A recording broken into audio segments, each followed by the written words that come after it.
a political solution to the Sri Lankan national crisis, expected much from the APRC. The APRC unfortunately began with the JVP leaving the committee very soon, and thereafter the UNP also moved away. That is very unfortunate.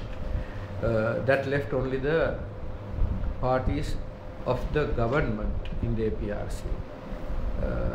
So if a document emerged from the APRC, that could have been taken as the consensus view of the government.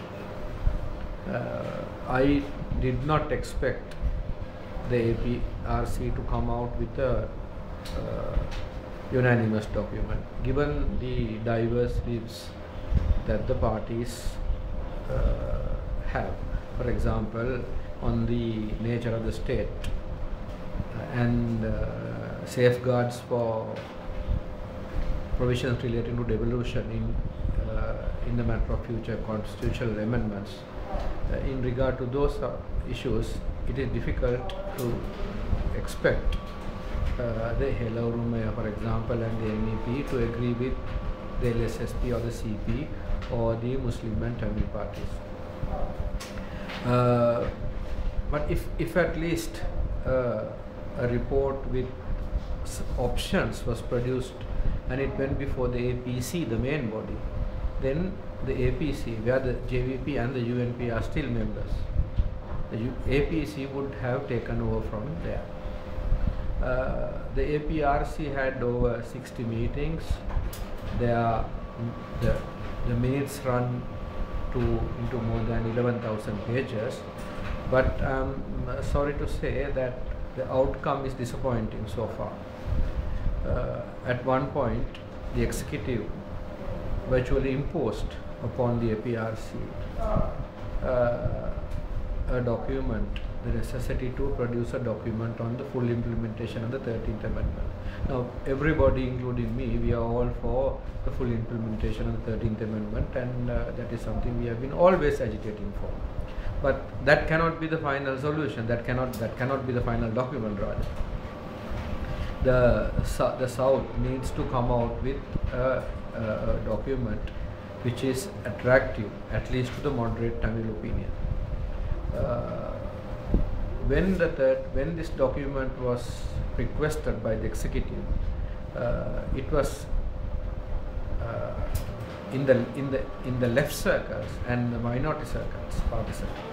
It was expected that the APRC would produce that document, but along with, or rather supplementary to, a preliminary report of the APRC. Now, that was a golden opportunity for the APRC to report progress to the country.